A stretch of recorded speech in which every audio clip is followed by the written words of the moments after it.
Gunjan, am I audible? Shreya, Gunjan, ठीक है, ठीक है. गुड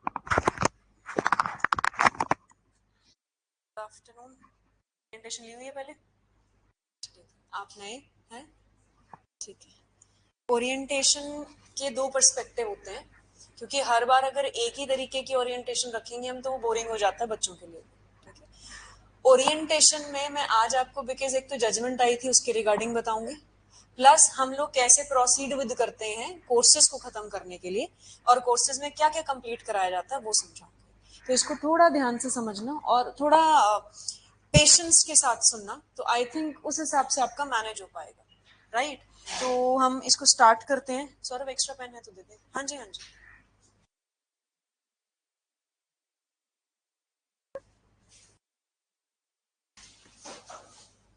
अब मुझे ये बताओ, गुंजन एंड श्रेया, गुंजन नए स्टूडेंट हो या पुराने वाले हो, एंड श्रेया लॉ होगी है कि नहीं?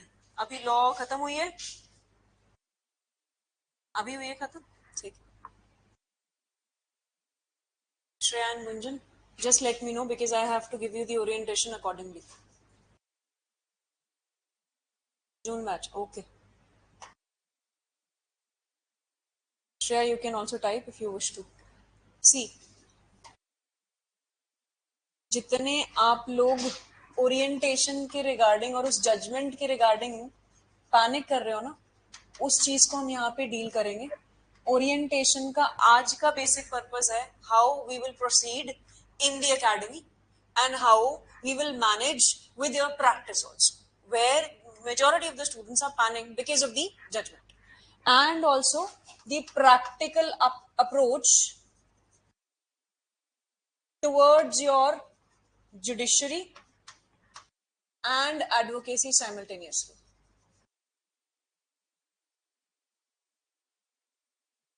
And there we will also go with the theory based approach.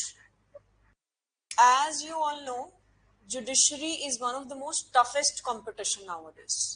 As far as IAS is concerned, आपको ये भी पता है, श्योरिटी है कि हर साल नोटिफिकेशन आती है and the syllabus remains the same and you can practice. However, ये एक सेंट्रलाइज सिस्टम नहीं है जुडिशरी का, जिसके कारण आप लोगों को स्टेट वाइज अपनी स्टेट्स पिक करनी पड़ती हैं एंड उसके हिसाब से आपको सब्जेक्ट्स को डिवाइड करना पड़ता है. Majority of the subjects will remain the same. However, there are certain additional subjects depending upon the states. Punjab में जाएंगे तो पंजाब रेंट एक्ट आ जाएगा, आपका टीपी आ जाएगा. हरियाणा में जाएंगे तो टीपी नहीं आता, हरियाणा अर्बन रेंट आ जाएगा and it will remain the same. Courts act same रहता. अब हमने क्या करना है, पहले ओरिएंटेशन में कैसे देती थी, पहले orientation was all about the subjects. Now we are not talking about the subjects here, we are talking about how we will proceed with the subjects. Generally speaking, आपका हर हाल में कोचिंग इंस्टीट्यूट्स में 2 से 2.5 साल लगते हैं बच्चों आपको तैयार करने के लिए. होता क्या है, हमारा पहले भी ये पैटर्न था और अब भी हम यही पैटर्न दोबारा से ऑप्ट कर रहे हैं. आपकी क्लासेस रहती हैं ट्यूसडे से सैटरडे तक. जो चेंज किया था बीच में, हमने मंडे से फ्राइडे कर दिया था, बट हमने उसको दोबारा से चेंज करके ट्यूसडे से सैटरडे कर दिया. रीजन बीइंग, आप लोगों को ध्यान में रखते हुए, सैटरडे जनरली कोर्ट्स में ऑफ रहते हैं, like wise second and fourth Saturday. ठीक है, तो सैटरडे आपको यहाँ पे टेस्ट के हिसाब से कंज्यूम होगा. आपकी जो लीगल क्लासेस चलेंगी वो ट्यूसडे से लेके फ्राइडे तक लीगल क्लासेस चलेंगी. Maximum 2-3 subjects. पहले हम बच्चों को फोर्स करते थे कि जब आपका ये जजमेंट नहीं आई थी कि आप 3-3, 4-4, 5-5 सब्जेक्ट्स पे लगा लो, सो दैट 1 साल 1.25 साल में कोचिंग खत्म करो, सेल्फ प्रिपरेशन करो और जब भी एग्जाम आता है नेक्स्ट नोटिफिकेशन आप एग्जाम दो. बट अभी as we know we have time, तो हम आपको फोर्स नहीं करेंगे more than 3 subjects in one go. Rather I would suggest you कि leniently leisurely 2 subjects in one go. उसके 2 सब्जेक्ट जब खत्म हो रहे हैं तो बच्चे आगे भी तो 2 शुरू होंगे ना. उसकी रिवीजन, उसके एमसीक्यूज, उसके मेंस के questions, practical knowledge, judgments reading and then 2 और सब्जेक्ट. आपका बर्डन बढ़ता चला जाए.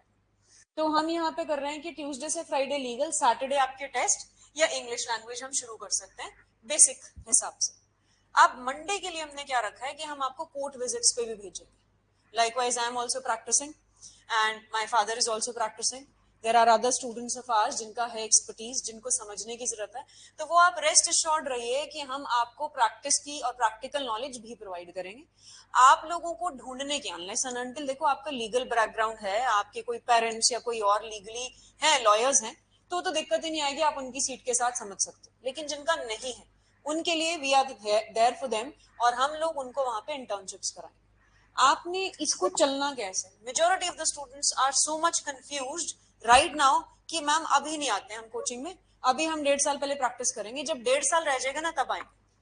मैं इनको हर बार बोलती हूँ, generally when I teach CPC and CrPC, for me it takes at least 6 to 8 months to complete one subject. तो अगर मेरे को सीपीसी पढ़ाने में 6 से 7 महीने लग रहे हैं और सीआरपीसी में भी इतना टाइम लग रहा है, तो 1 साल तो कहीं नहीं गया, ओनली फॉर दीज 2 सब्जेक्ट्स। इसी 2 सब्जेक्ट्स पे आपका मेंस के क्वेश्चन बहुत ज्यादा आते हैं, और अगर ये आपका अच्छे से प्रिपेयर्ड है तो you as an advocate, you as a जज, आप लोगों को कोई भी हरा नहीं सकता। रीजन बीइंग जजमेंट्स भी तो पढ़नी है ना बच्चे।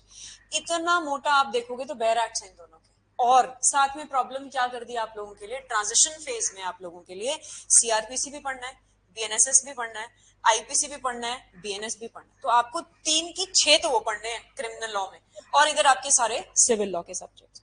तो इस तरीके से आपके कहीं नहीं गए 2.5 से 3 साल। रीजन बीइंग कैसे?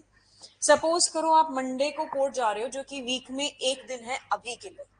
अगर आप डेली कोर्ट जा रहे हो, तो आप अगर कोई भी ऑफिस कर रहे हो तो आप ये मान के चलो 9 to 9 you are working there. और 9 to 9 अगर आप वो करें और आप ये सोचो कि उसके आने के बाद हम ऑनलाइन सुन लेंगे क्लासेस, नहीं फिजिकल।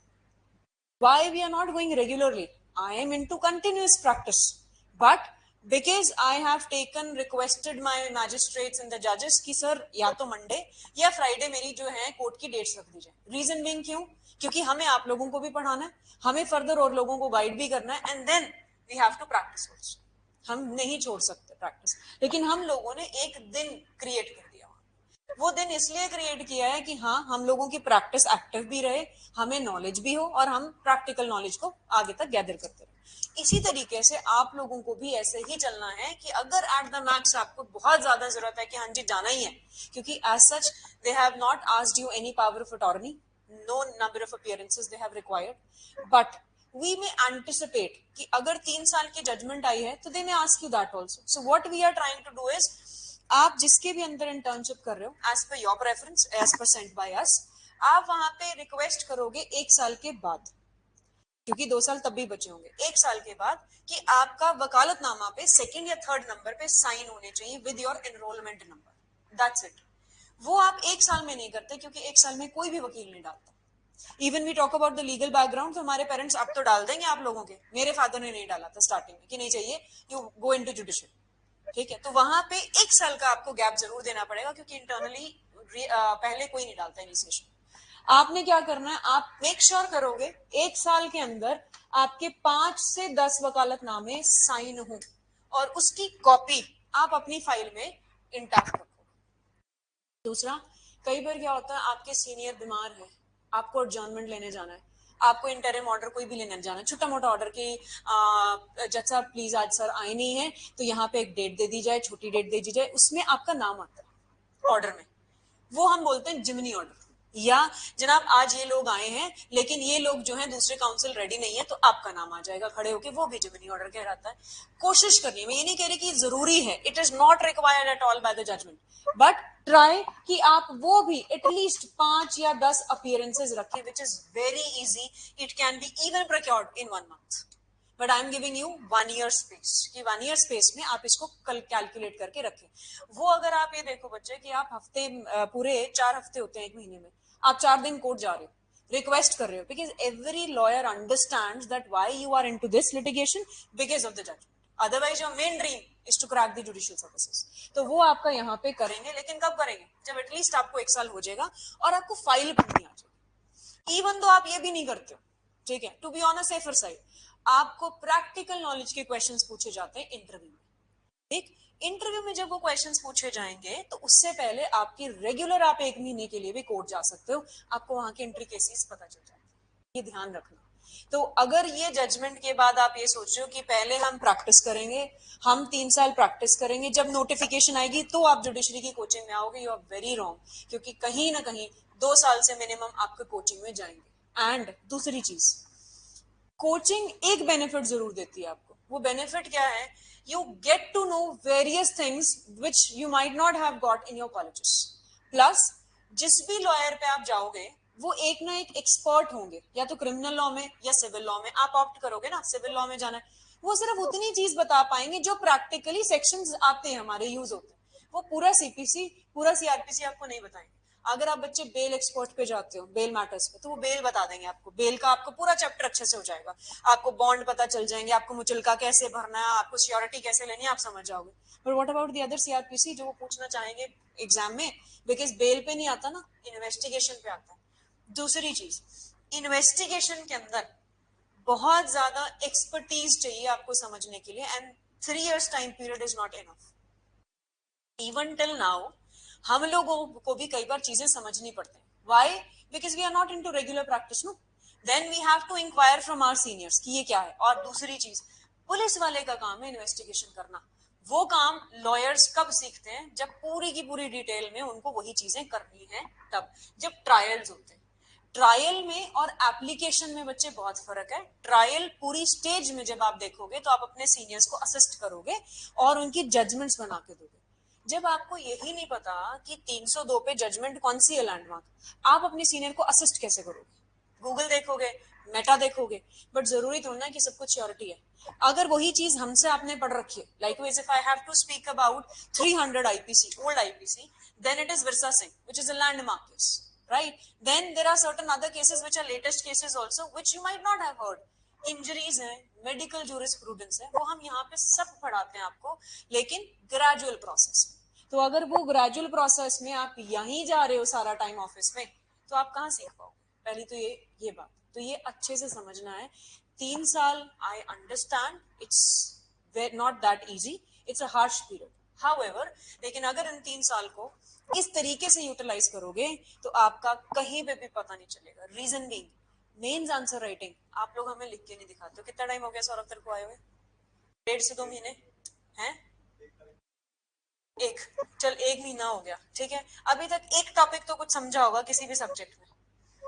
अब आप लोग क्या करते हो, जहां गलतियां करते हो ये है कि सपोज करो हमने एक एक टॉपिक शुरू कर रखा है। जैसे हिंदू लॉ में ये आया है, अब हिंदू लॉ में मैंने एक टॉपिक हुज हिंदू करा दिया, उसका अगला टॉपिक डिवोर्स हमारा खत्म हो गया। आप बच्चे अपने आप जो स्टेट आपकी है, आप उसकी टेनियर निकालो ना, कि मुझे पंजाब स्टेट का पेपर देना है, मुझे हरियाणा स्टेट का पेपर देना है। मैं देखूं तो पिछले 10 साल के पेपर आ कैसे रहे, देन इवेल्युएट इट। आप यहाँ पे बाइफरकेट करो अपने आप, जहां पे सब्जेक्ट्स नहीं हुए। सपोज हिंदू लॉ की ही बात कर लेते हैं, अगर इसमें नहीं हुआ तो डिवोर्स पे पिछले 10 साल में 5 क्वेश्चंस आए हैं सपोज, ठीक है। इन 5 क्वेश्चंस में से 3 क्वेश्चंस आए हैं जो कि आपके प्रेपोजिशनल क्वेश्चंस। प्रेपोजिशनल क्वेश्चंस का मतलब केस लॉ के हिसाब से फैक्ट्स दे दिए कि husband and wife entered into marriage on so and so date, then they had a child on so and so date, after that the dispute arose because of the relatives and they filed a divorce, husband was very cruel, he used to beat the lady, so on and so forth। ऐसे facts आ जाएंगे आपके पास। आप बच्चे उसमें लिखना कैसे? Because you are very new to this pattern. आपको आंसर राइटिंग नहीं लिखनी आती, आपको ये नहीं पता आपको रीड कहां से करना है। क्या पढ़ेंगे हम लोग? क्या पढ़ते हैं? बेस बुक्स पढ़ते हैं। आपकी पारस दीवान हो सकती है हिंदू लॉ की, बीके शर्मा हो सकती है, आप सिर्फ बुक्स पढ़ोगे। बुक्स में ऐसे आंसर्स ही नहीं दिए हुए। बुक्स में क्या लिखा है? In this judgment it has been held, and आप वो लिख दोगे। But that is as far as judicial approach is concern, zero. आपको आंसर राइटिंग लिखनी है। आंसर राइटिंग के लिए आपको इशू फ्रेमिंग करनी है। जब भी प्रेपोजिशनल क्वेश्चंस आएंगे, मींस एग्जाम्पल फॉर्मेट में क्वेश्चंस आते हैं, आप हमेशा उसका इशू बनाओगे। और इशू क्या होगा? जो आपके पूरे केस को रिवॉल्व अराउंड करेगा, मींस मोस्ट इंपॉर्टेंट चीज है, जिससे आपको ये पता चलेगा भाई इसके ऊपर ये केस। अब आप लोग जा रहे हो, अपना केस के हिसाब से समझाती हूँ। मूड्स करें आप लोगों ने ना, जब आप जाते थे बच्चे मूड्स में, आप नहीं बता के जाते थे कि इस साइड और इस साइड का जज को सिर्फ बताना है। क्या जज खुद कुछ पूछता है? बहुत रेयर। आपको बताना है, रिप्रेजेंट करना है ना। तो इसी तरीके से एक जुडिशियल एस्पिरेंट्स को, एग्जामिनर को बताना है कि इस सिचुएशन में ये पॉसिबिलिटीज हैं, इसमें से ये हमने कंक्लूजन डिराइव किया, राइट। आप सपोज करो this wife proves before the court that husband was very cruel. He used to beat her and he used to give mental cruelty also. Proof कर दिया इसने. अभी तक तो assertion थी. अब दो वर्ड्स मैंने यूज किए, ध्यान से सुनना समझना. एजर्शन का मतलब अभी आरोप लगे हैं, प्रूव नहीं हुए. लेकिन जब उन आरोपों को उस वाइफ ने प्रूव कर दिया कोर्ट के सामने, बहुत सारी चीजों को लाके, हो सकता है उसके पास मोबाइल में रिकॉर्डिंग हो सकता है आसपास वाले नेबर्स ने उसकी चीखें सुनी हो, बच्चों ने देखा हो कि ये रोज मारता है, उसका जो एग्जामिन हुआ सारा का सारा उसके ऊपर उसके मार्क्स थे, उन सबसे ये प्रूव कर दिया उसने कोर्ट के सामने कि हाँ जी ये क्रूअल है. कोर्ट क्या करेगा? तुम लोग कोर्ट हो, अब तुम लोग क्या करोगे? ऑफ कोर्स डाइवोर्स दोगे ना. फिर यहाँ पे ये तो नहीं कहोगे नहीं भाई तेरे को तो साथ ही रहना पड़ेगा, नहीं. बट ये सारी चीजें कहाँ से सीखोगे? इवन अगर प्रैक्टिकली भी जाना है, जुडिशरी कोचिंग, यहाँ पे आप इन सारी चीजों के लिए आपको पहले जुडिशरी की नॉलेज होनी चाहिए. हम क्यों कहते हैं बच्चे ये टॉप जिसकी आप तैयारी करते हो, कोई भी हो फॉर दैट मैटर, अगर आप उस टफेस्ट चीज की तैयारी कर लेते हो तो ऑटोमेटिकली निचली चीजें तो समझ में आने लग जाती है ना. समझ में आ रहे हो कैसे कह रही हूं मैं? अगर आप एक डिफिकल्ट सब्जेक्ट है आपका, सपोज करो for children who are like of the young age in the school, they feel mathematics is a very difficult subject and उनके मार्क्स भी सबसे ज्यादा मैथ्स में कम आते हैं. तो पेरेंट्स क्या करते हैं कि बच्चे इसको रोज पढ़ो, बाकी जो है वो आप 2 days 3 days के बाद ऑल्टरनेटिवली पढ़ो. In the same way judiciary as an exam is considered to be the toughest exam. And in that case, if you have prepared for judiciary, for you as an advocate, whenever you want to enter into litigation, easy ho jayega. I have not entered into litigation earlier because I was also preparing for JMIC. I was there in serving in, and then I had to resign. So many reasons were there. But वो सारी चीजों के कारण सबसे पहले मैंने क्या prepare किया था? Judiciary. Now litigation. I am into arguments, I am into trials, I am into bail applications. अब नहीं फर्क पड़ता, लेकिन स्टार्टिंग में डिफिकल्ट लगता था. रीजन बीइंग डिफिकल्ट क्यों लगता था? क्योंकि आपकी इसकी तैयारी नहीं है, आपको यही नहीं पता कि लॉ बात किस चीज के लिए करना है. अगर अच्छे लॉयर भी बनना है, you might have seen certain renowned lawyers not in the Supreme Court but in the district court as well as in the high court. अब उनको देखा वो ट्विस्ट कैसे करते हैं एक वर्ड को पकड़ के, कितना सब कुछ है. सपोज करो क्रुएलिटी की बात कर लेते हैं. क्रुएलिटी के ऊपर आपने सुप्रीम कोर्ट की जजमेंट्स देखी होंगी, बहुत सारी है ना. दास्ताने वर्सेस दास्तानी रटते होगे जब एग्जाम देते होगे, रटते थे ना. तो उसका क्या पर्पस है बच्चे? 1975 में जजमेंट आई थी, लेकिन वो भी तो कहीं ना कहीं आपकी स्टेज से उठ के पहले लॉयर बने होंगे, फिर जज, फिर सुप्रीम कोर्ट तक पहुंचोगे. उन्होंने इस पर्टिकुलर वर्ड में मेंटल क्रुएलिटी को भी बढ़ाया, आपकी फिजिकल क्रुएलिटी को भी इंक्लूड किया. तो कहीं ना कहीं scope has been widened by whom? By you people only. But how? Expertise, experience, practice. जब तक प्रैक्टिस नहीं करोगे you can not become a good lawyer and you can not become a जज फॉर श्योर. अब इसको जैसे मैं समझा रही थी, 1 महीना आपको हो गया, अभी आपका कोई सब्जेक्ट खत्म नहीं, बिकॉज 1 महीने में हार्डली आपके माइनर सब्जेक्ट्स खत्म होते हैं. सोगा हो गया, पार्टनरशिप हो गया, ऐसे. इस 1 महीने में टॉपिक तो खत्म हो गए. उस टॉपिक के अंदर अपने जैसे 10 years उठाए जो मैंने बोला था यहाँ पे, इन 10 years में से अपने सब्जेक्ट्स में से बाइफरकेट कर लिया कि थियोरी के 2 क्वेश्चंस बन रहे हैं और प्रेपोजिशनल के 3 क्वेश्चंस बन रहे हैं. वो और करके एक ही शीट पे लिखनी है, मेहनत तुम्हें करनी है. उसके बाद आपको आंसर लिखना नहीं समझ में आ रहा, यू कम टू अस कि मैम इसमें ना आंसर लिखना कैसे, स्टार्टिंग कैसे करनी है, और फिर हम आपको बताएंगे. Then you come with this prepared answer. उसमें कमियां निकालनी हमारी जिम्मेवारी है. रीजन बीइंग एग्जामिनर जब आप एग्जाम के टाइम पे जाओगे, जजेस के टाइम पे जब आप मेन एग्जाम दोगे, तब वहां पे वो कुछ नहीं करते. I have seen personally the sheets of the candidates जिन्होंने आरटीआई के थ्रू निकलवाई हैं, बहुत अच्छा लिखने के बाद भी उनको 10 में से 5 नंबर मिले हैं, no remarks at all. Reason being they do not have time to give remarks. They do not have time. They just want your presentation should be accurate and you should write whatever we are desiring. अब तुम हमारा mind कैसे जज करोगे? And वो भी किनका? जिन्होंने बुक्स लिखी हैं वो आते हैं इवैल्यूएट करने के लिए आपके एग्जाम्स को. कोई छोटे हम जैसे नहीं जाएंगे वहां पे इवैल्यूएट करने, वो जाएंगे जो सीनियर लोग होते हैं जिनकी एक्सपर्टीज है उस लॉ में. और हर एक पेपर में आप लोग ये सोचते हो, जो मिथ बना हुआ आप लोगों का, कि सिविल लॉ एक ही टीचर चेक करेगा, सिविल लॉ 2 दूसरा चेक करेगा, क्रिमिनल. ऐसा नहीं है. Every single subject and every single question will be checked by a single teacher who is an expert in it. आपके इतना बड़ा टेबल होता है जुडिशियल अकेडमी में, ऐसे घूम के वो एग्जामिनर बैठे होते हैं. ठीक है, हिंदू लॉ का एक पेपर, सपोज करो मैं एक एक्सपर्ट हूं, मैंने सिर्फ हिंदू लॉ चेक करना है, मुस्लिम लॉ के उसके आगे बैठे हैं, उससे आगे आपके बैठे हैं एसआरए के, फिर बैठे हैं पार्टनरशिप के, ऐसे। अगर बाय चांस मैंने ये कह दिया, सपोज मेरे पास आ गया तुम्हारा पहला पेपर, अरे यार अच्छा नहीं है, साथ वालों ने सुन लिया, व्हाट इज द परसेप्शन कि अच्छा नहीं लिखा होगा, इवन दो चाहे तुमने सेकंड क्वेश्चन बहुत अच्छा लिखा हो, लेकिन मार्क्स ऑटोमेटिकली ड्रॉप हो जाएंगे, और पॉइंट पॉइंट पे आप लोग रहते हैं। और ये नहीं है बच्चे कि सिर्फ आप लोग स्ट्रगल कर रहे हैं जो फ्रेशर्स हैं, you look at those students, those who have qualified the exam several times but stage interview पे आके they have dropped themselves, and उनका 3 साल से भी ज्यादा एक्सपीरियंस है, उनको भी तो सोचो ना। तो अगर उस हिसाब से सोच के ये कहोगे कि judiciary is not your cup of T, that means आप अपने आप में ही हार गए। बी स्ट्रॉन्ग, टाइम लगेगा। और इसके हिसाब से अगर मैं मान के चलूं, 1 महीने में तुम एक क्वेश्चन अगर मुझे लिख के दिखा रहे हो और एक जजमेंट पढ़ के दे रहे हो प्लस एक दिन कोर्ट भी जा रहे हो, तुम्हें लगता है तुम्हारे पास टाइम है? 3 साल बहुत कम है उस हिसाब से।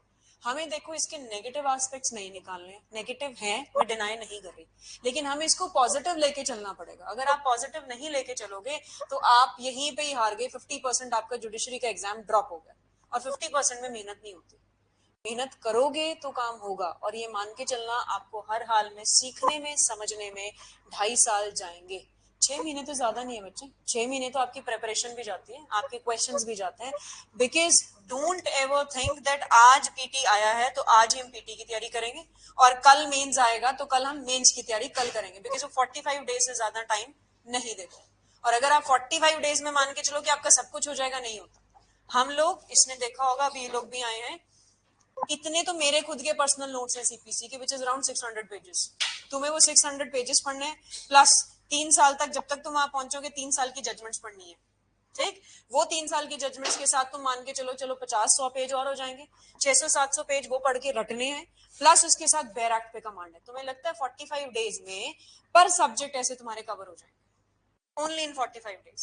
So the preparation begins today, wherein you will not only prepare for PT, you will prepare for mains, PT and interview together. क्योंकि हम लोग इसमें लिखवाते हैं रजिस्टर्स में भी कि ये इंपॉर्टेंट क्वेश्चन पीटी के लिए है, ये इंपॉर्टेंट क्वेश्चन इंटरव्यू के लिए। वहीं पे अपने रजिस्टर्स में लिखो कि इंटरव्यू के लिए इंपॉर्टेंट है, वहां पे अपना कोट कर लो। और अलग अलग रजिस्टर्स लगाओगे। दूसरी चीज, जजमेंट्स के लिए भी आप अलग से लिखोगे, और आंसर राइटिंग की हर एक सब्जेक्ट की अलग से आंसर राइटिंग की बुक होगी। अगर अभी से from the very first day आप ये प्रैक्टिस नहीं करोगे, you can not cope up with those students जो ऑलरेडी आपके साथ हाई लेवल कंपटीशन में आ चुके हैं। Reason being, we are not only here, है ना। लॉ सिर्फ 5 बच्चों के बीच का कंपटीशन नहीं है, ये 6 बच्चों के बीच का कंपटीशन नहीं है। लॉ में ये देखो बहुत सारे स्टूडेंट्स हैं, और वो ऐसे स्टूडेंट्स हैं जिनकी ऑलरेडी कोचिंग खत्म हो चुकी है, जिनकी तैयारी हो चुकी है, और जो इस टाइम पे पीक पे है कि हाँ जी 1 साल खत्म हुआ नहीं और हम आ गए आपके साथ कंपटीशन, तो तुम उनके साथ कंटेस्ट करोगे, ये ध्यान रखो। दूसरी चीज, आपको अभी कोई क्वेश्चंस हैं तो पहले वो पूछो, नहीं तो मैं इधर जो है न्यू स्टूडेंट 9 से, ठीक है। ये भी ध्यान रखना, आप चाहे 10th सेमेस्टर 9th सेमेस्टर, जैसे श्रेया ने बताया, आप किसी में भी हो, आपको सीखने के लिए टाइम लगेगा, और आपकी प्रैक्टिस के लिए भी, जैसे मैंने बोला, एक दिन sufficient. But get enrolled yourself as soon as possible, the moment आपके पास डिग्री आ गई है, क्योंकि वहां से एक्सपीरियंस काउंट हो रहा है। प्रोविजनल से आपका एक्सपीरियंस काउंट होगा, ये ध्यान रखना, जो बार काउंसिल से मिलेगा आपको। आपका डिस्ट्रिक्ट बार एसोसिएशन की मेंबरशिप लेने की कोशिश करना इमीडिएटली। अगर आप वो भी साथ के साथ ले लेते हो तो वो ज्यादा बेटर आएगा, क्योंकि ये तो देंगे लाइसेंस आपको, बट जो आपका एक्सपीरियंस सर्टिफिकेट होगा, वो एक्सपीरियंस सर्टिफिकेट आपका डिस्ट्रिक्ट बार एसोसिएशन देगा विद द अथॉरिटी और the stamp of JMIC. DBA से भी लेना पड़ेगा। उसमें बच्चे लिखा होगा कि enrolled under the Punjab and Haryana bar council on so and so date, and that then got the membership on so and so date of the Karnal district bar association. फिर प्रेसिडेंट एंड यहाँ पे डीजे के साइन, या district ये judicial magistrate के sign, कोई फर्क नहीं पड़ता, यहाँ पे भी मिल जाएगा। मेंबरशिप है यहाँ की, वहीं से मिलेगा। मेंबरशिप होनी जरूरी है। एक्सपीरियंस सर्टिफिकेट वहां से मिलेगा जहां की मेंबरशिप है। आप यहाँ पे प्रैक्टिस भी नहीं कर सकते, आपके नाम की वकालतनामे नहीं जाएंगे हाई कोर्ट में, तो बिकॉज यहाँ पे हाई कोर्ट ऑफ रिकॉर्ड की वो आ गई ना रूलिंग, हम लोगों को अप्लाई करना पड़ रहा है, तभी जाके हमारे नाम पे फाइलिंग हो रही है। प्रैक्टिस कर सकता है बच्चे, फाइलिंग नहीं हो सकती तेरे नाम पे। जो वकालतनामे करेगा हाई कोर्ट में फाइलिंग नहीं है उसकी, हाई कोर्ट की मेंबरशिप लेनी है, प्लस उसके बाद एक फॉर्म निकलता है, उसको अप्लाई करना पड़ेगा, तब जाके तू हाई कोर्ट के रोल ऑफ एडवोकेट्स पे आएगा। फिर उस रोल ऑफ एडवोकेट्स के थ्रू फाइलिंग हो सकती है। कंटेस्ट करना है तो कंटेस्ट में हम मना नहीं कर रहे हैं, वो जा सकता है करने, बट फाइलिंग नहीं चढ़ेगी तेरे नाम। तो अगर वकालतनामा तूने साइन कर भी दिया और फर्स्ट कोई और है तो उसका रोल ऑफ एडवोकेट्स पे नाम होगा, तेरा तो सेकंड नाम होगा। अभी वो प्रॉब्लम नहीं है तुम लोगों को। अगर तेरा सेकंड पे भी नाम आ रहा है तो उसकी फोटो खींच के रख सकता है, बिकॉज वो नहीं मांग रहे। वो सिर्फ और सिर्फ bar council of Punjab and Haryana का जो प्रोविजनल डेट ऑफ एनरोलमेंट है, वो उस दिन से आपका एक्सपीरियंस मांग रहे हैं। ठीक है, वो कंटिन्यूस होना चाहिए। 2 साल के अंदर AIBE का एग्जाम क्लियर कर लेना और उसके बाद उसका फाइनल ले लेना जो 5 साल के लिए रहता है। ब्रेक डाल दिया, you never know they come up with anything, you never know. So do not think कि उस पर ब्रेक डाल दो।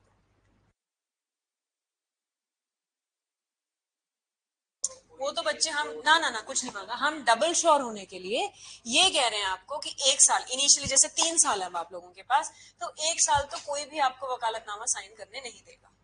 आप रिक्वेस्ट करो कि सर हमारा तीसरा चौथा नंबर भी डाल दोगे ना, हमारे चलेगा, और सिर्फ साल के 5 वकालतनामे की प्रूफ ले लो, that's it.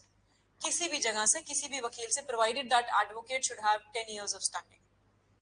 Otherwise, what we are planning is that as we all are having the experience and we have other students and known also in the court, तो आपको अगर internship करवानी भी होगी तो हम वो भी कराते हैं, उसकी कोई टेंशन नहीं है। बट मंडे वहां कहाँ पे हो रखा है?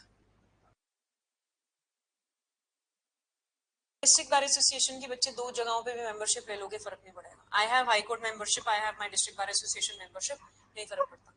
सिर्फ वोटिंग राइट्स पे फर्क होता है, तो आप एक डिक्लेरेशन देते हो कि मुझे वोट यहाँ नहीं करनी, मुझे वहां करनी, बस।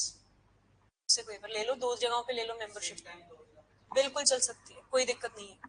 ठीक है, अब ये तुम लोग लेट आए हो। एक तो तुम्हारी क्लासेस नेक्स्ट वीक से ट्यूसडे टिल सैटरडे रहेंगी। मंडे हम लोग कोर्ट के लिए कर रहे हैं, पहले फ्राइडे रखा हुआ था कोर्ट, वो मेरे लिए था, बट अभी हम मंडे दोबारा से, रूटीन पहले यही चलता था हमारा कि हम मंडे ऑफ करके ट्यूसडे से सैटरडे क्लासेस करते थे।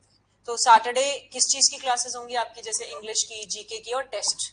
लीगल क्लासेस आपकी ट्यूसडे से फ्राइडे चलेंगी, एंड संडे एंड मंडे आपको ऑफ रहेगा। मंडे किस लिए दिया है? कोर्ट विजिट के लिए, कि आप कोर्ट विजिट कर सकें। एंड प्लीज मेक श्योर आप चाहे किसी भी कोर्ट रूम में जाके बैठ जाइए, किसी भी जज का जो आर्ग्यूमेंट्स चल रही हैं, जहां पे भी आपको समझ में है वहां जाके बैठ जाओ। Take one notepad and one pen, उससे लिखो जो जो वो कह रहे हैं, घर आके उसको पढ़ो कि ये किस पर्टिकुलर मैटर की बात कर रहे हैं। आपको ग्रेजुअली चीजें समझ में आने लगेंगी। And if you have got a lawyer then it's good, आप उनकी ब्रीफ्स पढ़ो। उनकी ब्रीफ्स को पढ़ के, एक ब्रीफ इन अ वीक और may be in 2 weeks sufficient है आपके लिए, ज्यादा उससे ज्यादा आपको उसमें करने की जरूरत नहीं। अब आ जाओ, जब हम यहाँ सब्जेक्ट्स की बात कर रहे थे आपकी, अब सब्जेक्ट्स यहाँ पे आपके तकरीबन तकरीबन 13 से 14 सब्जेक्ट्स हैं इन टोटल। जो मेजर सब्जेक्ट्स में बात करी, मींस जो ऑलमोस्ट हर एक स्टेट में कॉमन सब्जेक्ट्स। इसके साथ आप +3 कर लो। +3 कौन से? BNSS, BSA एंड BNS तो करने पड़ेंगे। और ये मान के चलना, गारंटीड बात है, इवन तुम भी जब तक पहुंचोगे ना, अगर सपोज करो 2025 चल रहा है, तुम्हारी 2028 में एलिजिबिलिटी होती है, तब तक भी वो सवाल पूछेंगे CRPC/BNSS या अदर सब्जेक्ट्स के साथ। क्योंकि इनिशियली 5 से 10 साल ट्रेंड रहता है कि वो पुराना नया पूछते। 2005 की अमेंडमेंट आई थी आपकी सक्सेशन में फीमेल के बारे में, वो उन्होंने अभी तक पूछा है। पिछले 2 साल पहले जो पंजाब का पेपर हुआ था, उसके अंदर सेम कर्ता की पावर और फीमेल की पावर्स के ऊपर बात की गई। ये मान के चलो 2018 वाली amendment in the specific relief act they are still asking right now, तो आप मान के चलो 7 साल तो उसको हो गए। हम तो फिर भी 3 साल की बात कर रहे हैं, तो 3 साल के सब्जेक्ट्स आपके ये आएंगे ही आएंगे। इसके साथ +3 आपके कोई भी लोकल लॉज आएंगे। 20 सब्जेक्ट्स हो गए टोटल। इन 20 सब्जेक्ट्स को किस तरीके से पढ़ना है, किस तरीके से खत्म करना है, वो समझो। ये 20 सब्जेक्ट्स में सबसे पहले आपका आता है बेयर एक्ट, ठीक है। फिर आते हैं आपके नोट्स, फिर आती हैं आपकी जजमेंट्स, फिर आएंगे आपके MCQs, और फिर आएगा आपका मेंस आंसर राइटिंग।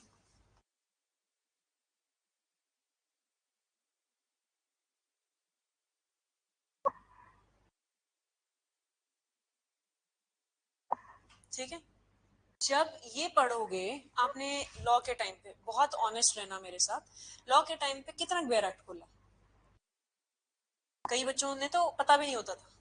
देखिए हमारे से पुराने, मैंने अभी देखे कुछ बच्चे वो लाइक प्रिपेयर कर रहे हैं, वो कहते बेयर एक्ट क्या चीज होती है। तो है ये, मैं ये नहीं कहती कि सिर्फ हमारे ही फील्ड में, मतलब ये हमारे टाइम पे भी था, और आपके टाइम पे तो ऑफकोर्स ज्यादा होगा, जनरेशन डिफेक्ट तो है ही है ना।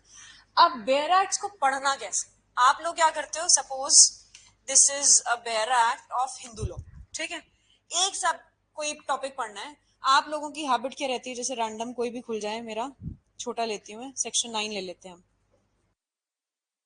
सेक्शन 9 में मैंने आपको बोल दिया पढ़ने के लिए, एक नॉर्मल बच्चा लॉ का कैसे पढ़ता है।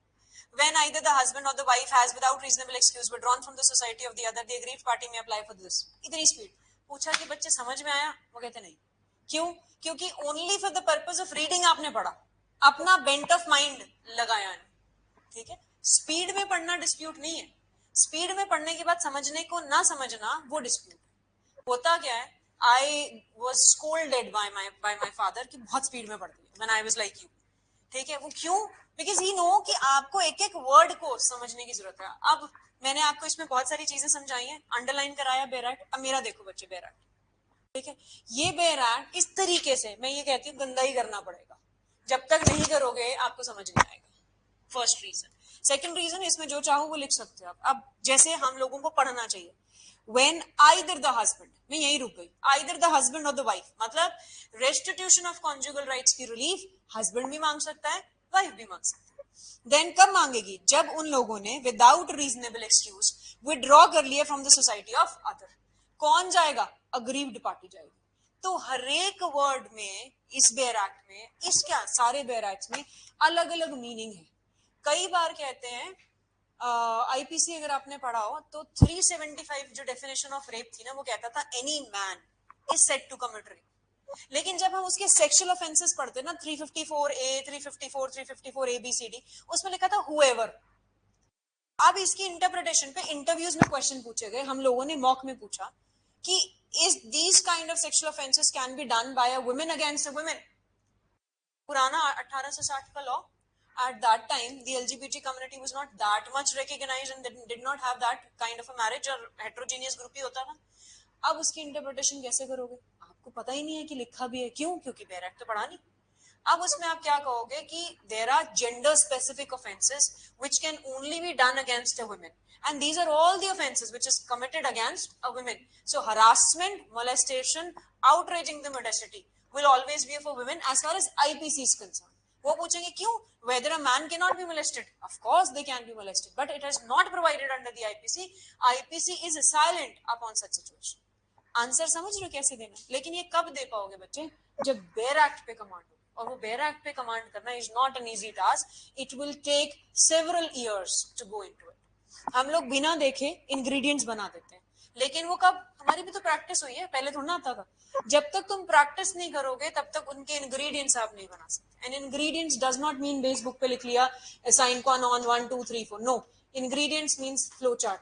जब तक आपका पेपर प्रेजेंट नहीं होगा एग्जामिनर के सामने, मैं मार्क्स नहीं दूंगी। आप लॉ पेपर को कैसे लिखते थे? पहला क्राइटेरिया शीट्स भर दो, दूसरा क्राइटेरिया थोड़ा सुंदर लिखना है ना, और डायग्राम बना के बॉक्सेस बना के लिखना, एग्जामिनर में नंबर आते थे। यही बेंट ऑफ माइंड यहाँ पे भी है, बट सिर्फ और सिर्फ फर्क है क्वांटिटी पे फोकस नहीं करते ये लोग, ये क्वालिटी पे फोकस करते हैं। इन लोगों का 10 नंबर का क्वेश्चन अगर आप 2 शीट्स पे लिख रहे हो, लेकिन इतने सुंदर मैनर में लिख रहे हो, हैंड राइटिंग 50% आपको पास कराती है। मतलब एक हैंड राइटिंग जिसकी सुंदर है वो 50% पेपर निकाल चुका है, 50% किस पे बचा है? प्रेजेंटेशन पे बचा है। जिसको लैंग्वेज बैरियर है, बहुत बड़ी प्रॉब्लम होती है बच्चों की, क्यों? क्योंकि वो लोग शुरू से वो चीज नहीं करते, maybe due to several backgrounds and several reasons. Language में फर्क नहीं पड़ता, हम भी गलत बोलते हैं, इंग्लिश थोड़ा ना सीखनी है हम लोगों को लॉ सीखनी। लैंग्वेज आप कैसे लर्न करोगे लॉ को? Reading the judgments. सिर्फ और सिर्फ सोल्यूशन एक है बच्चे हमारे पास, the more you will read the judgments, the more are the chances of getting your language improved. There are no other shortcuts for improving your law language. I am not talking about English language, law language. दूसरी चीज, bear acts पे तो command चाहिए। ये command कहाँ कहाँ help करेगी? तीनों स्टेजेस में। मोस्ट इंपॉर्टेंटली पीटी, अगर पीटी फर्स्ट स्टेज नहीं निकला, मेंस नहीं लिख पाओगे, विच मीन्स तुम्हारा 1.5 साल का सर्कल ड्रॉप, फिर अगले 1.5 साल तक वेट करोगे। तो वो चीज यहाँ पे कमांड, इसके साथ हम आपको नोट्स लिखवाते हैं। अप्रोक्सीमेटली हर एक नोट्स आपके 150 पेज से तो कम नहीं होंगे, 100 पेज तो होगा, ठीक है। और बड़े वाले जितने सब्जेक्ट्स हैं उसमें 300 पेज, 500, 600 पेज रहेंगे आप। अब वो 600 पेज पढ़ना, प्लस बेयर एक्ट को पढ़ना, प्लस इसको ध्यान रखना और यहाँ पे सेट कर लेना दिमाग में, कितना टाइम लगेगा?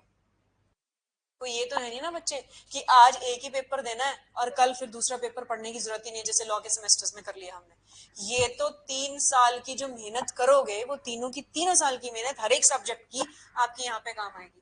5 नंबर का भी question you can not afford to leave in mains, अगर कर दिया you are gone out of mains, you can not crack mains for sure, unless and until अगर क्रैक कर भी लिया गलती से मेंस तो इंटरव्यू में ड्रॉप हो जाओगे।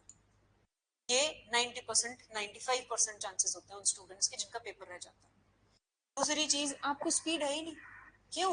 कभी उस तरीके से प्रैक्टिस करी नहीं। उस टाइम पे तो मैम 2 मिनट देना, सर 2 मिनट देना, लिख रहे एंड तक लिख दिया कि चलो लॉ का ही पेपर है, 60% तो आ ही जाएंगे, उतना बहुत है, बिकॉज एलिजिबिलिटी क्राइटेरिया इज 55%। यहाँ ऐसा नहीं चलेगा, दे विल श्योरली, बिकॉज जो भी आपको यहाँ एग्जामिन कर रहा है they are of ADJ level, और वो आपके ऑलरेडी डिस्ट्रिक्ट जजेस हैं जो आपको एग्जामिन करने आएंगे, हाई कोर्ट के जजेस आपको देखने के लिए आते हैं, वो इंस्टेंटली आपसे शीट्स ले लेते हैं। और अगर वहां पे आपको ये लगता है 10 नंबर का छूट गया, दैट मीन्स अटेम्प्ट 190 का किया है 200 में से, और एवरेज 50% बहुत रेयर आती है, बहुत रेयर आती है। उनको कोई लेना देना नहीं है कि बच्चे हमें पास करना है। यूनिवर्सिटी वालों की तो गाइडलाइंस होती है कि आप जितना ज्यादा हो पास करो।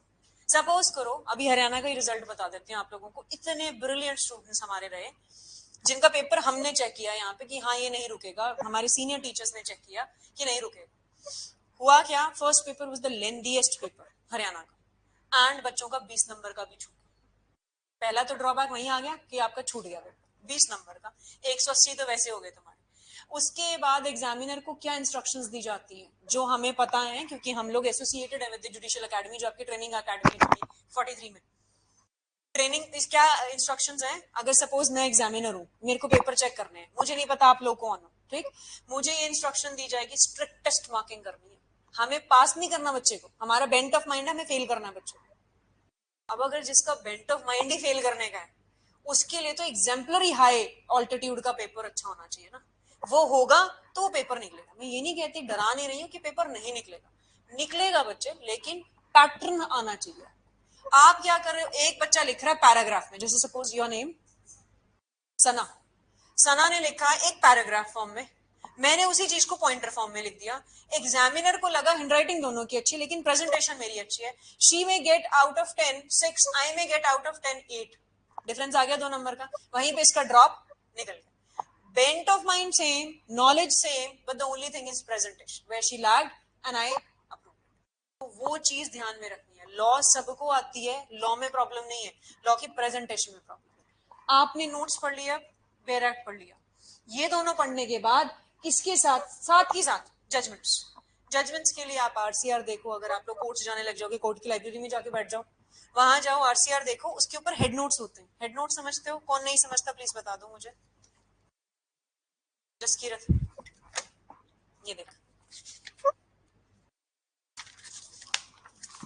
बोल्ड लेटर दिख रहा है बच्चे, है ना, ये हेड नोट होते हैं। Head note means most important चीज इसमें लिख दी। फिर यहाँ पे देख नीचे लिखे होंगे पैरास, ये पैरास का मतलब ये जो चीज इसमें लिखी है वो आगे पैरास में कोटेड है, वो तूने पढ़नी है। वहां जाके तुझे ये पता चल जाएगा, देखिए इन्होंने ना आगे लिखा होता है क्रिमिनल लॉ में सीआरपीसी 154 के ऊपर केस है, तो तूने वो पढ़ना है, क्यों? क्योंकि मोस्ट इंपॉर्टेंट है। ये पढ़ लिया, नीचे क्या लिखा है, ये केस का नाम पढ़ लिया, इतना भी पढ़ लोगे, उसको लिख लोगे अपने रजिस्टर में, दैट इज सफिशिएंट। लेकिन ये पढ़ना मैंडेटरी है, इसके बिना कोई भी कंपेटिटिव एग्जाम, चाहे आप एडीए दे लो, आप अपना जेएमआईसी दे लो, आप कोई भी लॉ का कंपेटिटिव एग्जाम दे लो, आपका निकलेगा नहीं unless and until you will not read this judgment, these judgments I would say. Judgments पढ़ी, ये तीनों चीजें पढ़ी, अब इसके साथ आपकी एक पर्टिकुलर सब्जेक्ट तैयार हो गया, तैयार मींस फुल फ्लेज्ड नॉलेज होगी आपकी। Then go in for revising it. Revise कैसे करोगे? मेरी खुद की पर्सनल हैबिट कैसे है इंट्रोस्पेक्शन करने की, जैसे I am going for a walk, I am driving somewhere, ऐसा नहीं कि लॉस्ट हो जाओ कि कहीं ठोकी दो और फिर चलान करवाओ अपने। इन द सेंस कि आप कहीं पे वॉक पे जा रहे हो लेजरली या आपको एक मी टाइम मिल रहा है, आप ये देखो कि आज मैंने ये पढ़ा था, मैंने इसको बंद कर दिया, and then after an hour or so, instantly नहीं, 1 1.5 2 घंटे के बाद, या सुबह पढ़ा तो शाम को, आप ये देखो मैंने क्या क्या पढ़ा था। फिर आप टहलते हुए या बैठे बैठे बात करते हुए आप पढ़ के देखो, कुछ वहां पे रुकोगे जरूर एक बार में, वहां जहां भी रुके इंस्टेंटली वहां से अपनी नोटबुक या बैरेट उठाओ, उसको दोबारा पढ़ो और फिर दोबारा से रिवाइज पूरा करो। The moment you will do it twice thrice, you will never forget it. क्यों नहीं फॉरगेट होगा? दिमाग में बैठा लिया। जब तक ये नहीं होता ना, बच्चे कहते हैं रट गया, सारों के साथ होता है कि हाँ जी याद हो गया, उसके बाद हम 4 दिन बाद पूछते हैं ओहो इसमें था तो कुछ जरूर, ध्यान नहीं आ रहा है।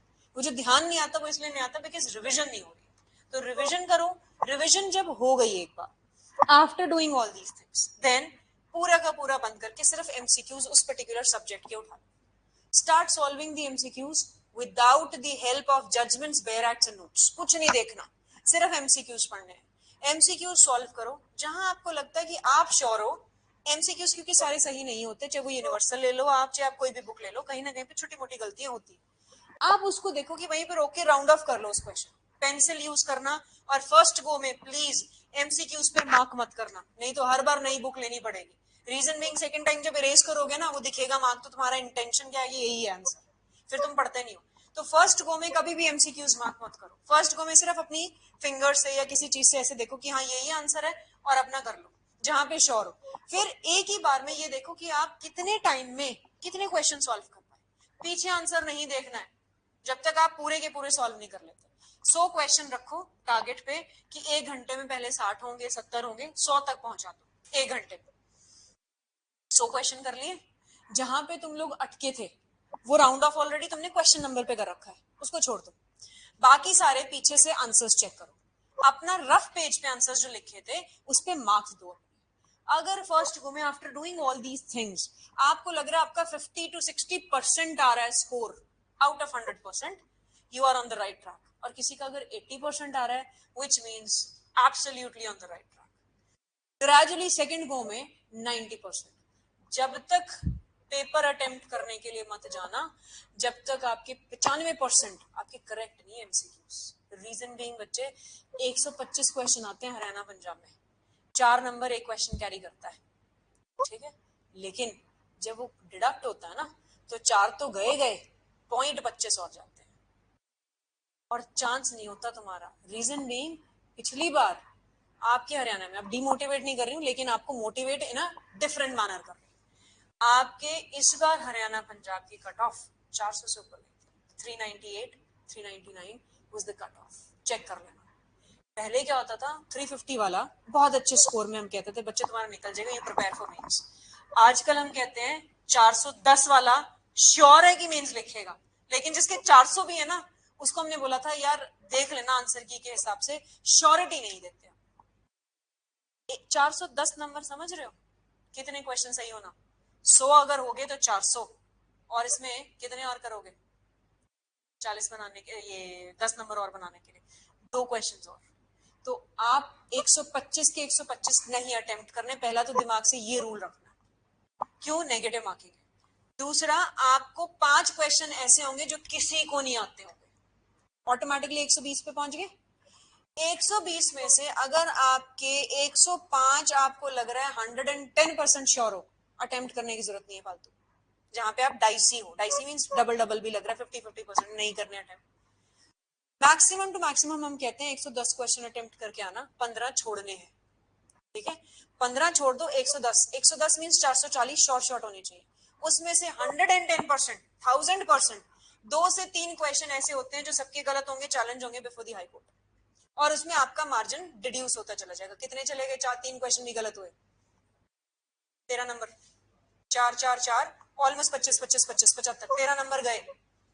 अब तुम ये देखो, तुमने 110 क्वेश्चन किए थे, ठीक है, 110 मीन 440, 13 नंबर तो वहां डिडक्ट हो गए, एंड यू नेवर नो कि 4 भी गलत हो जाए, फिर भी तुम ऑन शॉर्ट शॉर्ट 410 की मार्जिन में आ गए, तुम 110% मीन्स लिखोगे। लेकिन 25 से कम, उसके चांसेस 70% हो जाएंगे कि शायद मीन्स लिखेगा, शायद मीन्स नहीं लिखेगा। That is what I am talking about the general category.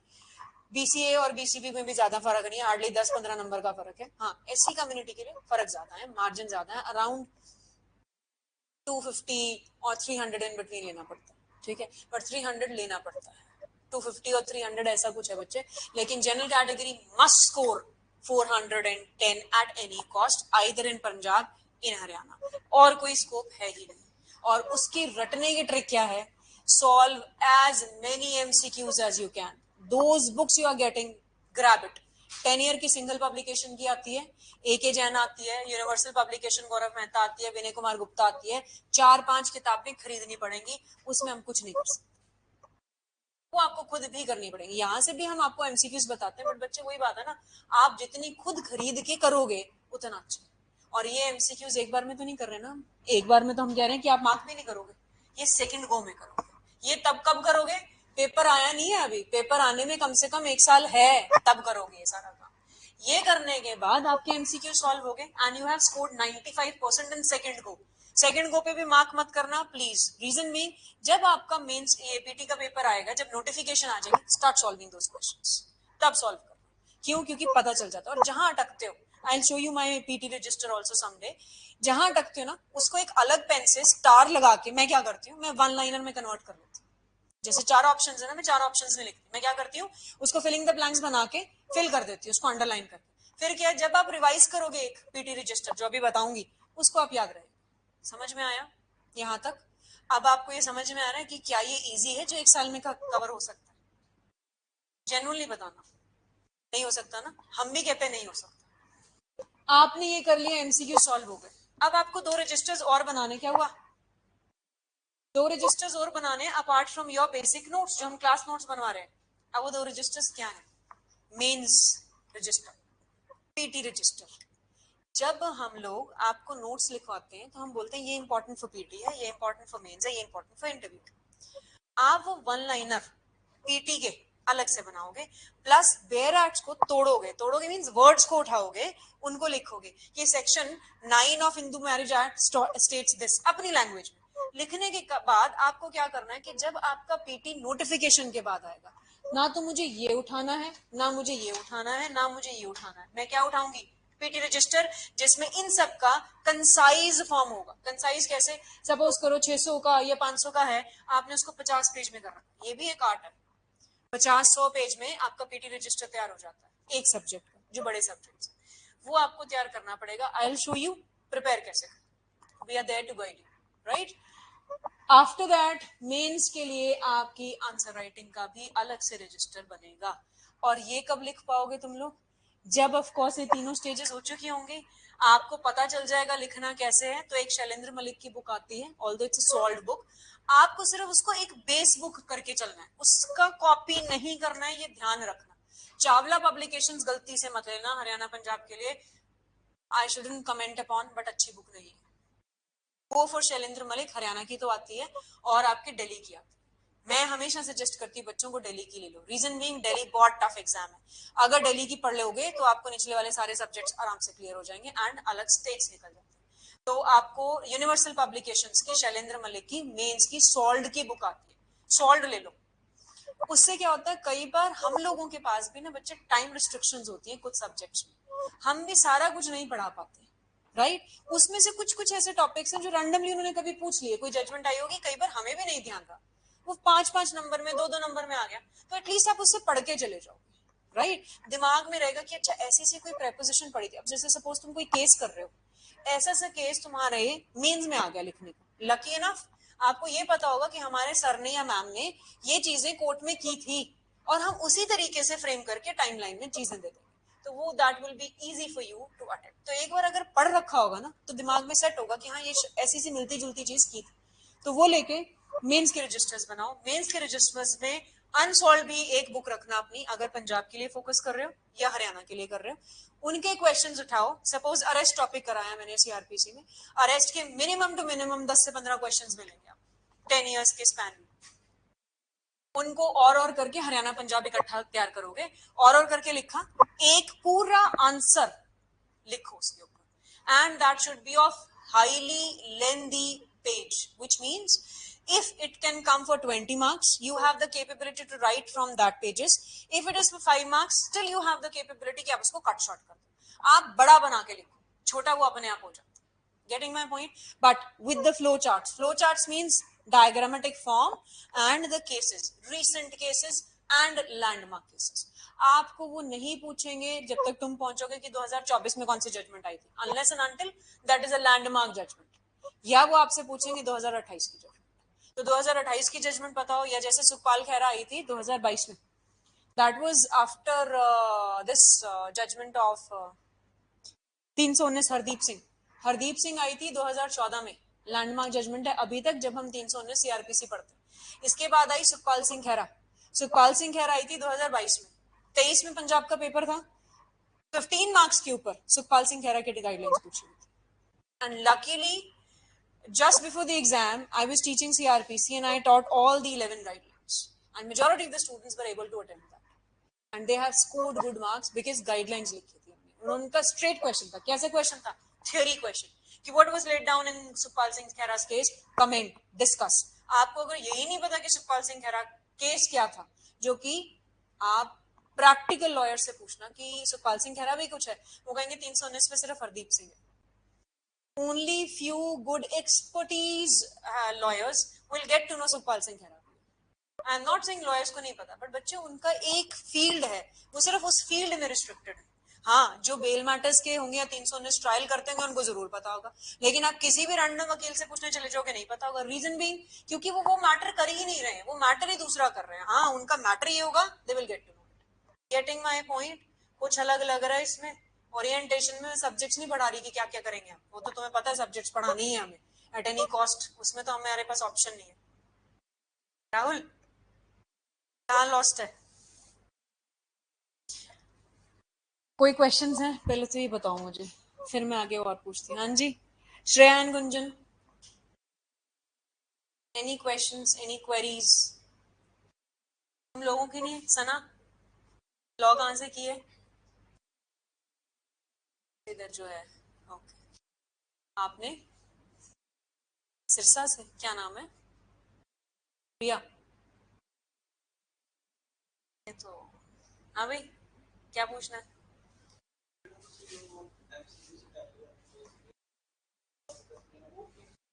सो करने हैं 1 घंटे के अंदर. टाइम बढ़ाना है, इंक्रीज करना है अपना. पहले 60 करो 1 घंटे के अंदर. मल्टीपल चॉइस क्वेश्चंस आते हैं 4 ऑप्शंस वाले ना, उनको सॉल्व करो. उसके बाद एक बुक में से कितने हुए पहले तो ये देखो, फिर उसको ग्रेजुअली उसकी नंबर ऑफ क्वेश्चंस को इंक्रीज करते रहो. कोशिश करना कि 1 घंटे में 100 क्वेश्चन सॉल्व हो जाए. यहां तक पहुंचाना है अपने आप को स्पीड में. और दूसरी चीज बच्चे, अगर 5 मार्क्स का क्वेश्चन है ना मेंस का, तो आप उसको 3.5 मिनट में कंप्लीट करोगे. स्पीड वहां पहुंचानी है. अभी आप 5 के 10 लेते हो लिखने में, लेकिन पेपर के अंदर स्पीड 3.5 मिनट होनी चाहिए, नहीं तो पेपर नहीं निकलेगा, गारंटीड बात है. कुछ कर लेना, पेपर आसान नहीं है. 2 चीजें हैं बच्चे which I personally believe. One is your hard work, another is your destiny. If you do not work hard, your destiny will never support.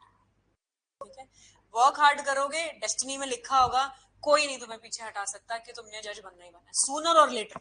और either you will be at that stage where you will be guiding so many people, है ना. वो चीजें भी बहुत बड़ी बात. अब हम सिखा पा रहे हैं तो ये भी हमारा हार्डवर्क है, जो हम यहाँ पे खड़े होके तुम लोगों को गाइड कर पा रहे हैं. बहुत ऐसे हैं जो नहीं भी बोल पाते होंगे, है ना. बहुत सारी ऐसी चीजें भी है जो नहीं कर पाते होंगे. ये सारा एक डिफरेंस है. डिफरेंस क्या है बच्चे? कि हमने हार्डवर्क किया. You won't believe, I have at my home 100 years of library. My father is having 100 years of books. Privy Council से books हैं उनके पास. Right now also we challenge each other that who will read more judgments. And till the time like after 12 in the midnight or 1 a.m. we are studying just to make up the challenge कि जी judgments हम पढ़ेंगे. वो चीजें क्यों हैं? क्योंकि हमने judgements पढ़ी. जो चीज टचवुड हम लोगों ने सीखी है, सबने वो जजमेंट से सीखी. लॉ आता ही जजमेंट से, इसके बिना कोई और ऑप्शन नहीं है. अगर आप जजमेंट्स ही नहीं करोगे तो होगा कुछ नहीं. टिल्ट ऑफ द कोर्ट अब आप लोगों को पता चलेगा जब आप प्रैक्टिकली जाओगे. when I entered into this profession, I was very sure कि जो whatever is there in the Bail Act ना, तो हमें कुछ और करने की जरूरत ही नहीं है, क्योंकि जज को पता है Bail Act में लिखा है, क्लियर है. वो कहते नहीं, जजमेंट चाहिए of every particular thing which is very clear in the Bail Act. They require a judgment over it.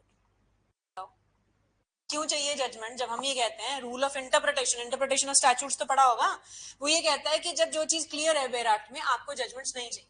Reason क्या है? उन लोगों को उस तरीके से बताया ही नहीं गया कि जजमेंट की जरूरत नहीं है. Majority of the students right now, बहुत सारे ऐसे रिनाउंड गुड जजेस हैं हमारे फील्ड में. I was doing one case, it was a civil matter litigation. हम सीपीसी में एक थ्योरी पढ़ाते हैं बच्चे, बड़ी इंपॉर्टेंट सी थ्योरी, लेकिन नॉर्मली किसी सिविल लॉयर को नहीं पता होती वो थ्योरी, नहीं पता किसी को. दिल्ली हाईकोर्ट की जजमेंट की वो थ्योरी है, और उसके ऊपर दिल्ली मेंस में बहुत बार क्वेश्चंस आए. And that theory is known as theory of assumed traverse. People will not know it, even a practical lawyer will not know it. हाँ, लेकिन उसको ये पता होगा कि नाम ये नहीं है क्या थ्योरी, ये पता होगा. आपको ये पता है कि जब एक प्लीडिंग जाती है ना, प्लेंट जाती है, तो प्लेंट की रिटन स्टेटमेंट आती है ना. प्लेंट मींस जो प्लेंटिफ ने डाला, और जिसके अगेंस्ट केस डाला वो रिटन स्टेटमेंट देगा. इसके अलावा वो कहते हैं जी, अब जो रिटन स्टेटमेंट सपोज करो प्रिया ने डाली, ये डिफेंडेंट है मेरी, मैं प्लेंटिफ हूं, तो अब इसकी रिप्लाई मैं करूंगी दोबारा से, उसको हम रेप्लीकेशन बोलते हैं. नॉर्मल रूल इज कि रेप्लीकेशन इज नॉट अलाउड. जजेस क्या करते हैं, रेप्लीकेशन की डेट्स देते हैं, बहुत देते हैं. ठीक. कई इतने अच्छे, I have seen personally intelligent जजेस जिन्होंने बोला कि जी रेप्लीकेशन नहीं अलाउ करूंगी, आप एक काम करो, आप एविडेंस में ले लेना. इस पर्टिकुलर थ्योरी के बारे में उनको नहीं पता, लेकिन थ्योरी का मीनिंग पता. This theory is known as theory of assumed traverse. Assume traverse का क्या मतलब, कि जो भी इसने मेरे अगेंस्ट एलिगेशंस लगाई है ना, उसके लिए मुझे फालतू में रिप्लाई देने की जरूरत नहीं. मैं रेप्लीकेशन दूंगी, ये रिजॉइंडर देगी, फिर रिप्लाई करेगी इस चीज का. तो ये सर्कल ऐसे चलता रहेगा, कभी भी ट्रायल स्टेज पे तो केस पहुंचा ही नहीं. तो जजेस क्या कहेंगे, स्मार्ट जजेस है ना, ट्रायल पे आ जाओ, हम ट्रायल पे एविडेंस देंगे. The moment they say that, which means that they have applied the theory of assumed trowers, which they do not know it by name, but they know it by its meaning. This is how a judge is different from the other judge, and a lawyer is different from another lawyer, and a law student is different from another law student. Getting my point? ये चीजें सीखने की जरूरत है, और ये तब सीखोगे जब आप बहुत अच्छे ऑब्जर्वर बनोगे. What is a basic trait of a जज और ऑफ अ लॉयर और ऑफ अ लॉ स्टूडेंट? चलो, having good knowledge of law. Law की नॉलेज ही नहीं है, क्या करोगे? वकील साहब आएंगे, आप जज तो बन गए, ठीक है, जैसे तैसे बन गए. अब वकील साहब आए कि जनाब ये कर दो ऐसे ऐसे, आपको पता ही नहीं है जनाब को तो ये होता क्या है. जनाब कहते हैं ये वकील साहब बुजुर्ग लग रहे हैं, सीनियर लॉयर हैं, ये जो कह रहे होंगे सच्चे कह रहे होंगे. बाहर जाके वही senior lawyer, because I am into that fraternity. I have seen people, they are laughing at the judges, juggling at the judges, कहते हैं इनको कुछ नहीं आता, अनपढ़ है. और बार में रिपोर्ट्स होती हैं बच्चे, कंप्लेंट्स की जाती हैं कि इस जज को यहाँ से ट्रांसफर करा जाए, इसको कुछ नहीं आता. रीजन भी एक्चुअली में नहीं पता होता. कई बार मैं ये नहीं कहती सिर्फ जजेस को नहीं पता होता, लॉयर्स को नहीं पता होता, लॉ स्टूडेंट्स को नहीं पता होता, हमें भी नहीं पता होगा कुछ चीजें. क्यों? क्योंकि हमने वो चीज पढ़ी नहीं. जब तक आप कोई चीज पढ़ोगे नहीं, आप कैसे कह दोगे कि ये तो ऐसी ही है चीज? आपको ये जजमेंट ही नहीं पता होती, क्या करते आप? ये जजमेंट के बारे में नॉलेज ही ना होती तो आप कहते अगले साल हम तो एलिजिबल हैं पेपर देने के लिए. लैक ऑफ इग्नोरेंस है ना. इग्नोरेंस प्लीड करते हो, ये तो टॉट में पढ़ा था. Ignorance of law is an excuse और नॉट? क्या आप ये कह सकते हो कि मुझे लॉ के बारे में नहीं पता था, आप मेरा चलान ना करें प्लीज? फिर पुलिस वाले कहते हैं कोई ना जी, और आप अगर ये कहते हो हम वकील हैं गलती से, वो कहते हैं अच्छा आप ही को नहीं पता वकील होके भी. होता है ना ये. So that is what I am saying, that it will generally take, अच्छा कोई क्वेरीज ही नहीं है, it will generally take 2 to 3 years to at least get into all. And कहते हैं ना, सेइंग है हिंदी में बोलेंगे, सोने को बहुत पिघलाना पड़ता है ना, बहुत तपाना पड़ता है, तब जाके वो बहुत अच्छे से सोना शेप लेता है. तुम लोगों के पास वो 3 साल है, make yourself into that deep, dive करो इस चीज के अंदर. डाइव करने के बाद इतने ब्रिलियंट स्टूडेंट्स और जजेस निकलो that people will generally say कि yes they are the students जिनको A to Z नॉलेज है लॉ की. कैसी? जो कि आपको प्रैक्टिकली आती. मैं नहीं, देखो मुझे भी नॉलेज नहीं है पूरी, मैं ये नहीं कहूंगी I am the master of law, no, no one can be. However at least what we are delivering, what we are teaching and what you are getting, वो आपको पता होना चाहिए. उतना अगर कर लिया that is sufficient. Any other query? Priya की तो नहीं है, क्यों नहीं है? देखो, I am really proud of this fact that you being girls have made this decision and still firm on your decision. Proud of this fact. नहीं तो I have seen girls जो बहुत जा चुकी हैं यहाँ से, and I know it's personally difficult, but still it's a proud decision. And hats off to your parents as well. ठीक है, उनको रिगार्ड जरूर देना, be it you be here or not, that hardly matters. लेकिन एक चीज ध्यान रखना, that's a promise from my side. Whenever you need me, I am there for you. ठीक है, एनी टाइम, सबके लिए ये तो ठीक है। वो देखो, वो कह रहा नहीं मैडम गर्ल्स के लिए बोल रहे हैं, हमारे लिए कुछ नहीं, तुम्हारे लिए तो है ही है, ठीक है, बट अदरवाइज ऑल्सो। और दूसरी चीज, प्लीज पढ़ाई करके ना मेंस के आंसर राइटिंग, और इनसे पूछो, मैं रोज जजमेंट देती हूँ इनको पढ़ने के लिए। हैबिट है इनकी कि अगर नहीं पढ़ी तो क्लास से बाहर, अभी निकाला नहीं है, ऑल दो मैंने, नए है ना, थोड़ा टाइम पुराने होने दो इनको, इनको क्लास से बाहर निकाला करूंगी अगर नहीं पढ़ेंगे जजमेंट, है ना? अरविंदर तू आज पढ़ के आया जजमेंट? पढ़ ले तू अभी, उसके बाद मैं बता रही हूँ। हाँ वही तो कह रही हूँ, पढ़ ले नहीं तो क्लास से बाहर आज। हाँ जी गुंजन श्रेया, ठीक है, तुम्हारे कोई डाउट्स तो नहीं है? कुछ लॉ के रिगार्डिंग पूछना हो? तुम्हें कुछ पूछना है? अभी अभी कहाँ प्रैक्टिस शुरू की है? खरड़ में? खरड़ में मोहाली? अब legal background? No, that's why. कोई है पीछे पेरेंट्स का कोई? First generation lawyer? First generation है क्या सारे? ओहो, मैं कई बार वैसे जनरली भी पूछती थी, अपार्ट फ्रॉम द जजमेंट क्यों आए भाई लॉ में? हमारी तो मजबूरियां थी, तुम्हारी कौन सी मजबूरी थी? फैसिनेटिंग लग रहा था, अच्छा लग रहा था लॉ का प्रोफेशन, है अरविंदर? कि लॉयर, वकील है हम, हाउ डेयर यू है, ऐसे वाला फील लेते हो ना वकील का, वो कार्ड लगा लिया, वो स्टिकर लगा लिया वकील का, अब बोल लो, यही है ना जसकीरत? हाँ, अच्छा वैसे ये नहीं थी बात, वैसे क्या बात थी? ओहो, वैसे क्या मन था तुम्हारा? अभी सोचा ही नहीं था? तुमने 5 years लॉ किया ना? लॉ लगी कैसे जब, चलो 1-2 साल निकल गया, अच्छी लगी थी कि जज को तो सही कि ठीक है एक प्रोफेशनल डिग्री कर रहे हैं तो कर ली? सौरभ तेरा भी ऐसा ही था क्या? Generation lawyer, I am little shocked कि हाँ मतलब लॉ में आ रहे हैं बच्चे, ठीक है अच्छी बात है, गुड ऑप्शन। सेकंड जनरेशन के लिए देखो हमारे लिए मजबूरी है, हमें तो करनी पड़ती है, हमारे पास ऑप्शन नहीं है ना, हम लोगों को सीट भी देखनी पड़ती है। मजबूरी होती है कि I always wanted to be into medical field, but my father said no no, तेरे को स्पेक्स लग जाएंगी, मेडिकल में नहीं भेजूंगा, and he is into criminal litigation, so criminal lawyers have diverse thinking, specifically for females and obsessed with the children, तो वो थोड़ा सा है। My brother is also a lawyer, so we three are lawyers in the family, but now I do not want my niece to be into this litigation factor, so अब change करेंगे हम। वो मजबूरी इन द सेंस, बनना IAS या जज ही था, तो फिर अगर जज बनना है तो ऑफ कोर्स फिर जाना इसमें था, फिर destiny has certain other roles for me, वो अब वो कर रहे हैं हम, नहीं तो फिर we would have been into the litigation, फिर हम आप लोगों को नहीं पढ़ाते।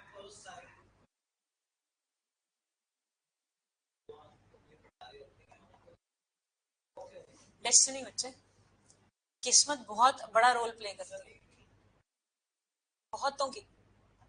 आ, मेरे मेंटर थे, ठीक है, उन लोगों ने बहुत बार आईएएस का एग्जाम दिया, but he was not destined to be an IAS officer, and now he has thousands of students, thousands से भी ज्यादा of students who's into judiciary, and wherever he goes, wherever, he will get the VVIP treatment for the same.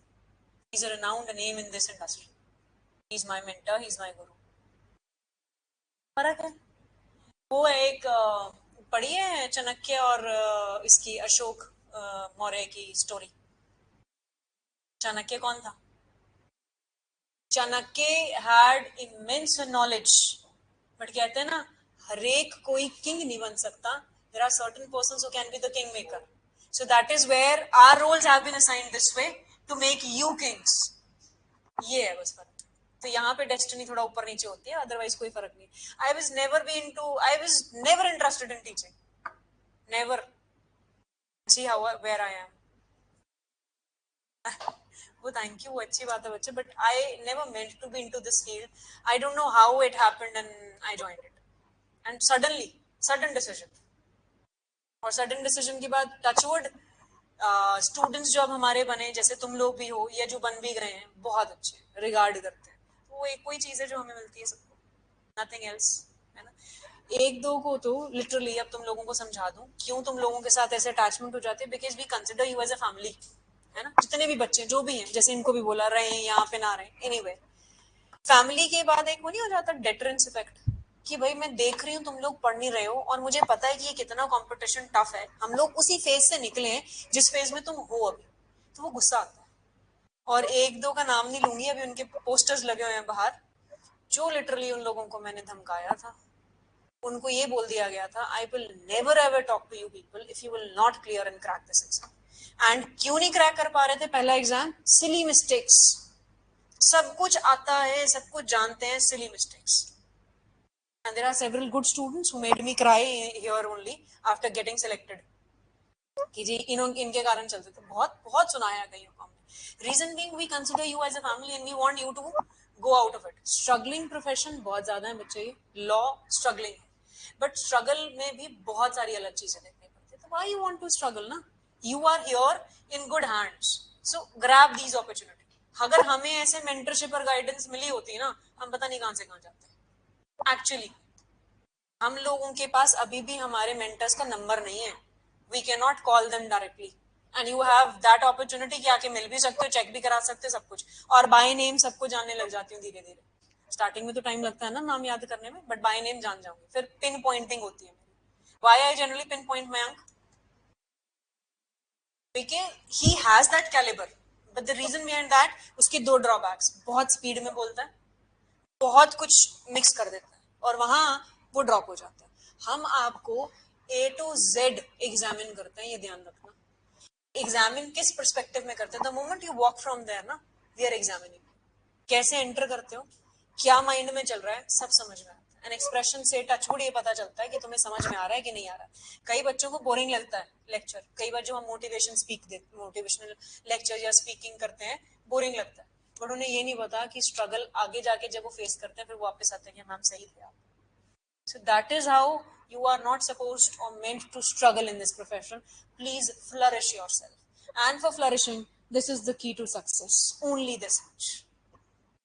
और ये ध्यान रखना, 2.5 साल कम है, और स्पेसिफिकली कुछ वीक स्टूडेंट्स के लिए, कुछ वीक स्टूडेंट्स के लिए. जैसे तुम लोगों ने बच्चे लॉ जब किया होगा, बुरा मत मानना, जब लॉ किया होगा तो तुम मस्ती में लॉ किया होगा, है ना.